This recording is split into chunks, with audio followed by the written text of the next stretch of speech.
matapos ipahayag noon ng Department of National Defense na walang kakayahan ang Pilipinas na magpatala ng barko sa magulong sea route sa gitnang silangan sa Strait of Hormuz.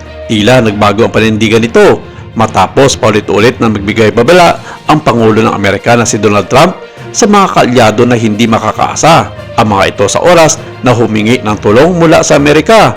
Matatandaang ayon sa ulat ng Sunstar Philippines doon, nilinaw ng gobyerno na sa kasalukuyan hindi kaya mag-deploy ng warship ng Philippine Navy sa sensitibong rehiyon na iyon.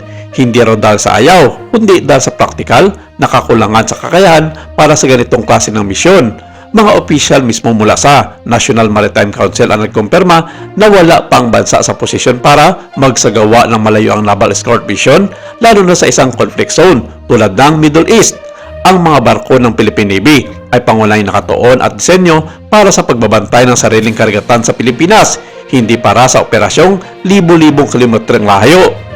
Pero nito lamang araw ng Huwebes, March 19, sinabi ni DND Secretary, pinag-iisipan nilang mabuti kung ikukonsidera ang pagpapadala ng dalawang barkong padigma ng Pilipinas, ang BRP Miguel Malvar at ang BRP Diego Silang.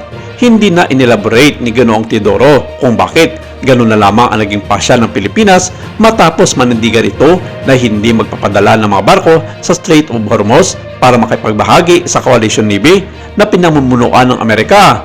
Marami ang nagsasabi na mukhang na-pressure ang gobyernong Marcos sa babala ni Pangulong Trump sa bansang kalyado na hindi magbigay ng kunting tulong sa Amerika sa pagbabantay sa nasabing sea lane.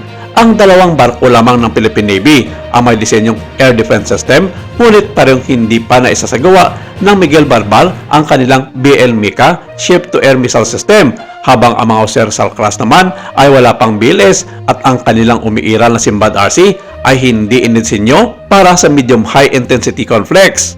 Parehong ang BL Mica at Simbad RC ay tinuturing na air self-defense at hindi ang mga area air defense system na limitado sa abot kumpara sa mga long-range system na ginagamit ng iba pang hukbong dagat tulad ng Aegis Air Defense System na may SM-2, SM-6 missiles at mahirapang ipagtanggol ang iba pang mga barko dahil idinisenyo ang mga ito upang ipagtanggol lamang ang kanilang sarili.